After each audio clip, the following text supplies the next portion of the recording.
Ever found yourself staring out the window, not because you're bored, but because you're contemplating the meaning of the rain? Or maybe you've had one of those evenings where the playlist is just sad but beautiful songs. The lighting is moody, and you're curled up under a blanket like you're the main character in an art film nobody is filming. If that's you, congratulations. You might be accidentally living the melancholic lifestyle, and here's the plot twist. You might actually be enjoying it. Today on Gateway, we're unlocking the quiet beauty of a life lived in gentle shadows and deep thoughts. We'll explore the subtle signs, the unspoken habits, and the little quirks that make up the melancholy life and why you might secretly love being here. Melancholy doesn't always knock, it sometimes just slips in. One day you're a normal, average-paced human. The next, you realize you've been writing journal entries that sound like 19th century poetry, drinking tea with both hands, and choosing muted colors over neon without thinking about it. It's not sadness. That's the first thing people get wrong. Melancholy is like that soft piano note in the background of life. It's reflective, thoughtful. It slows you down just enough to notice the way sunlight sits on your coffee cup at 7:32 a.m. Sign number 1, you feel more alive when it's raining. Let's be honest, some people run from the rain. Melancholic souls? We run to it. If you've ever found yourself quietly thrilled when the weather forecast says cloudy, with a chance of dramatic drizzle, you might already be on the path. The rain becomes your personal soundtrack, your excuse to stay indoors, light a candle, and think. Or better yet, write a mysterious social media caption, like, "And the clouds understood." You're not being dramatic. You're just in tune. Sign number 2. Your playlist has ADHD in feelings. A melancholic playlist isn't about hits, it's about atmosphere. You have songs that are slow, lyrical, and maybe even slightly haunting. The kind of tracks that make you want to stare out of a bus window and reflect on life choices you haven't even made yet.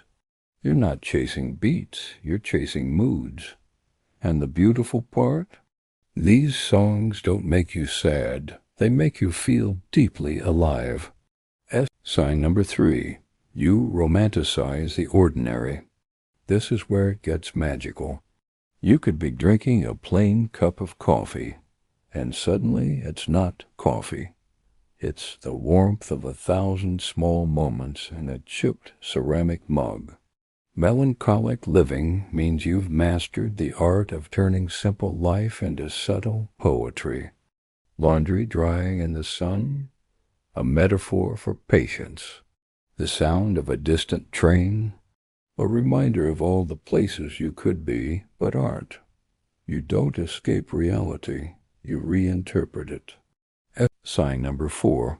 You feel thing deeply. Someone tells you about their dog from childhood, and now you're sitting there emotionally attached to a golden retriever that died 12 years ago.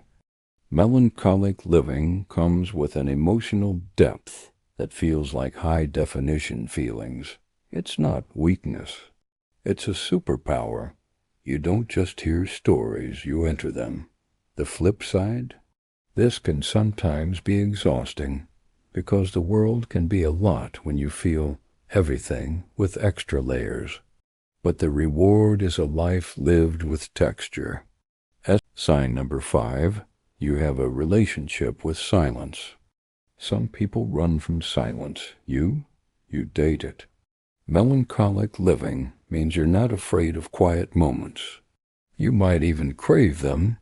The hum of your fridge, the slow tick of a clock, the stillness of a room at 2 a.m., they don't make you uncomfortable. They feel like home. It's in the silence that you find your real voice. Sign number 6, you notice what others miss. That subtle change in someone's tone, the way the air smells before a storm, the flicker in someone's eyes when they're hiding something. Living melancholically means your senses are tuned differently. Life isn't just about seeing, it's about observing. And this makes you both the best listener in the room and the hardest person to lie to. Sign number 7, you're drawn to old things. It could be a vintage coat, an ancient building, or a love letter from 1964 you found in a thrift store. The melancholic lifestyle has a way of pulling you toward objects that carry stories, even if you'll never know all of them. It's not nostalgia, it's reverence. You respect things that have survived time. Sign number 8, you sometimes feel out of place, but secretly love it. You're at a loud party, and while everyone is shouting over the music, you're over in the corner, having a deep conversation about the meaning of human connection with someone you just met. You're not antisocial, you're selectively social. And while part of you wonders if you should fit in more, the other part kind of enjoys being different. Here's the plot twist. Melancholic living isn't about deliberately rejecting joy or hiding from life. It's about finding a slower, richer frequency that most people overlook. It's standing still while the world rushes by, and realizing you're not being left behind, you're just taking the scenic route. If you lean too far into melancholy without balance, you can slip into isolation, overthinking, or an overly romanticized view of pain. The trick is to keep one foot in the beauty of reflection and one in the brightness of action. Think of melancholy as a beautiful old library, but remember to step outside sometimes. You love the way it makes life feel cinematic. You love how every emotion feels like it matters. You love that you can find magic in a chipped teacup or a rain-soaked afternoon. You love that your world isn't just seen, it's felt. So maybe you're accidentally living the melancholic lifestyle. Or maybe, just maybe, it's been quietly choosing you all along.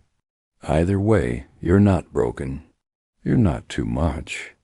You're just living with a level of depth the world doesn't always stop to notice. And honestly, that's kind of beautiful. If you agree, type facts in the comments, and let's keep this conversation going. This is Gateway, and we just opened another door.